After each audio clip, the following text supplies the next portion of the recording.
अस्सलाम वालेकुम। आज हम 3 मिल्की केक तैयार करेंगे, जिसके लिए मैंने 8 अंडों का केक तैयार कर रही हूँ। उसमें सबसे पहले हमें स्पंज केक बनाना है। स्पंज केक मैं 2-3 तरीकों से ऑलरेडी आप लोगों को इसकी रेसिपी शेयर कर चुकी हूँ, लेकिन आज हम दोबारा से बना रहे हैं। 8 अंडे लिए हैं। 8 अंडों के केक में हम 2 कप चीनी लेंगे, 2 कप मैदा और साथ इसमें लेंगे बेकिंग पाउडर 1 भर के टीस्पून। लबालब भर के लेना है। अगर आपको यूं अंदाजा ना हो तो जो टेबल स्पून होता है, इस तरह जैसे मैंने ये हल्का हल्का सा लिया हुआ है, इसी तरह आप हल्का हल्का सा ले लें इसको। 1 कप ऑयल जाएगा इसमें। ये सब चीजें हम केक को बेक करने के लिए यूज करेंगे। उसके बाद जो उसके ऊपर हम दूसरा स्टेप आएगा, वो मिल्क यूज किए जाएंगे उसके ऊपर डालने के लिए। वो साथ साथ आप लोगों को जब मैं बताऊंगी तो आप लोगों को समझ में आएंगे। उसके लिए मैंने कोकोनट मिल्क लिया है 1/4 कप, कंडेंस मिल्क लिया है 1/4 कप और नॉर्मल मिल्क जो है वो 1/4 कप लेंगे हम। सबसे पहले हम 2 कप चीनी और 1 कप ऑयल डाल के इसको थोड़ा सा हमने ग्राइंड करना है। तकरीबन 5 मिनट के लिए ग्राइंड करेंगे। उसके बाद हम फिर एक एक करके अंडे डालेंगे। चीनी और तेल को ग्राइंड करते हुए हमें 5 मिनट हो गए। अब 1 बाय 1 हम करके अंडे डालेंगे इसमें।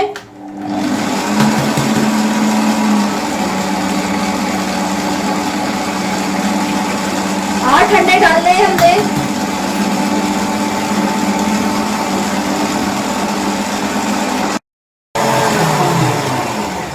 अंडे बीट हो चुके हैं। अब हम इसमें मैदा डालेंगे, जैसे थोड़ा थोड़ा हम करके डालते हैं। इसमें मैंने मैदे में बेकिंग पाउडर मिक्स कर दिया है।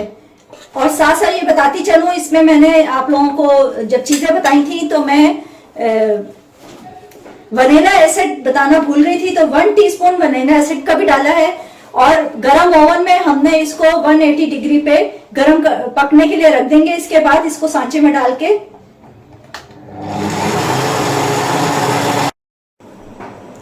जी नाज़रीन, केक को मैंने सांचे में शिफ्ट कर दिया था, लेकिन चूंकि गैस चली गई है तो इसलिए हमने जो है इसको पतीले में तैयार कर रहे हैं, क्योंकि सांचा हमारा बड़ा है, कुकर में भी रेडी नहीं होगा। वरना कुकर का भी आप लोगों को मैं तरीका बता चुकी हूँ कि कुकर में कैसे तैयार करना है। इसके लिए मैंने इसके नीचे एक कटोरा उल्टा करके रखा है और पतीले में कटोरा और नीचे उल्टा करके रखा है। उसके ऊपर सांचा अपना रखा है और उसको ढक के हमने तकरीबन 1 से 1.5 घंटा लगता है इस पतीले में तैयार करने में। या दूसरी सूरत में नीचे आप नमक या जो बजरी होती है वो रख के फिर आप इसको इसके ऊपर रख के तैयार कर लें। दोनों चीजों से ये तैयार हो जाएगा, लेकिन टाइम चूंकि ज्यादा लगता है इसमें। जी नाज़रीन, चूंकि हमने पतीले में केक बनाया है तो तकरीबन इसको 2 घंटे लगे हैं। हल्की आंच पे रखना है, तेज आंच पे इसको नहीं रखना वरना ही जल जाएगा। ये थोड़ा सा मेरा सांचा जो है वो छोटा हो गया था, मैंने ऊपर से हल्की सी मामूली सी कट किए है। कटर जो है इसको बिल्कुल बैलेंस में ला के करना है। और असल में जो इसका जो मेन जो इसको बनाने का तरीका है, तो उसमें सांचे से बाहर नहीं निकालते उसको। तो सांचा इतना बड़ा लेना चाहिए था हमें कि ये मिल्क ऊपर से ही डल जाता। लेकिन अब हमने थोड़ी सी प्लेट ऐसी डूंगी ली है कि ये डीप में है थोड़ी सी, तो उसमें हम केक की तैयारी कर रहे हैं। तो ये केक ऑलरेडी रेडी हो चुका है। अब हम दूध की तैयारी करेंगे। तो ये 1/4 कप या ये 8 टेबल स्पून है, वो चम्मच मैंने कोकोनट मिल्क लिया है। इसमें साथ साथ हम डालेंगे 8 टेबल स्पून हमने कोकोनट मिल्क लिया है, तो 8 टेबल स्पून ही हम सादा दूध लेंगे, या 1/4 कप का आप हिसाब रख लें।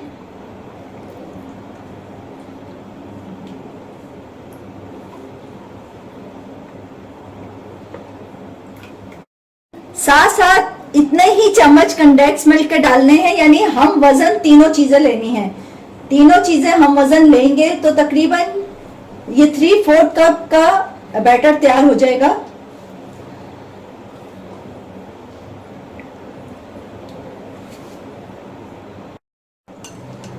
बस ये तीनों चीजों को हमने अच्छा सा मिक्स कर लिया है। अब हमने इसके अंदर इसको केक को के ऊपर इसको डालना है और इसको डालने के बाद हमने इसको ओवरनाइट फ्रिज में रखना है। ऊपर से हम कवर करके रखेंगे।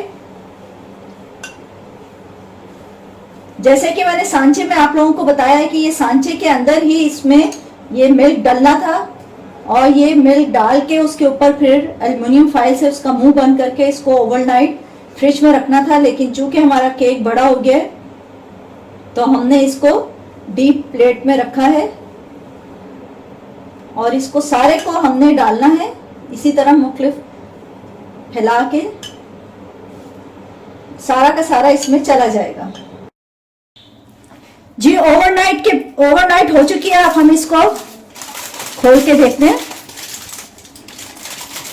ये देखें, जो हमने मिल्क डाला था वो तमाम का तमाम इसके अंदर जब्स हो गया है।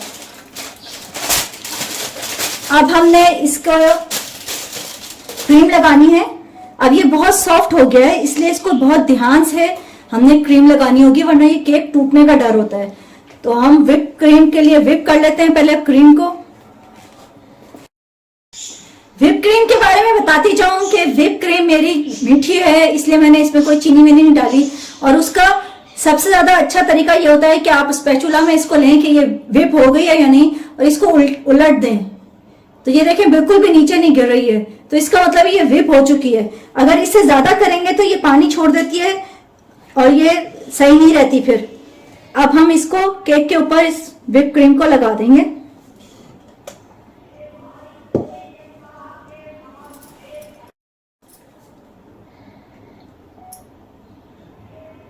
जैसे कि मैंने आप लोगों को बताया ये केक नरम हो चुका होता है तो बहुत ध्यान से इस पे व्हिप क्रीम लगानी है। और हमने थोड़ी सी, जब आप सांचे में अगर इसको करेंगे तो आप बहुत एहतियात से इसको प्लेट में शिफ्ट कीजिएगा।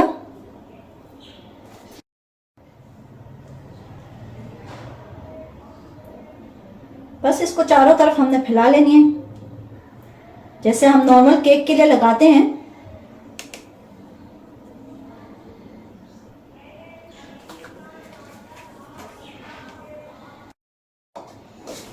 जी नाज़रीन, थोड़ा सा केक को डेकोरेशन करने के लिए हमने अपनी बहन को बुलाया है। इनकी भी ये माशाल्लाह फ्लावर्स भी इन्होंने बनाए हैं। ये फाउंटेन से फ्लावर तैयार किए हैं और इनका फ्लावर्स का पूरा फेसबुक पे और इंस्टाग्राम पे पेज भी है, अफशीन गैलिया। वैसे तो मैं नीचे लिंक भी दे दूंगी उनका। अफशीन तरमीजी फ्लावर गैलिया के नाम से है इनका पेज। ये सिर्फ गोल्डन कलर, फूड कलर जो है गोल्डन में मिलता है, ये इन्होंने थोड़े से एक कतरा पानी में मिला के वो अभी ये ब्रशिंग कर रही है, उसके बाद ये फ्लावर्स लगाएंगी।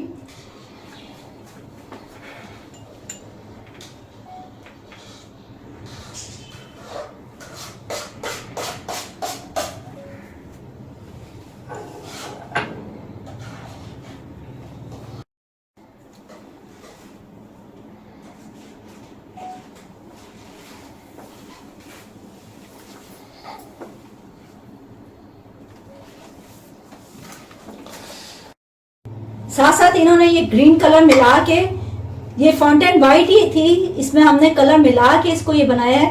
ये ग्रीन से हमने पत्ते तैयार किए हैं।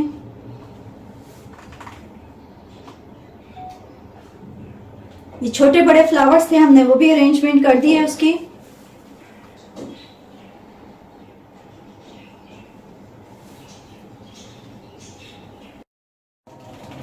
जी नाजरीन, केक हमारा रेडी हो चुका है। बस मैंने जैसे बताया, हमने गोल्डन कलर से ब्रशिंग की है थोड़ी सी, और फ्लावर्स सिस्टर ने तैयार किए हैं हमारे, और इनका लिंक भी मैं डाल दूंगी। फ्लावर तैयार करने का तरीका उसमें आपको पता चल जाएगा।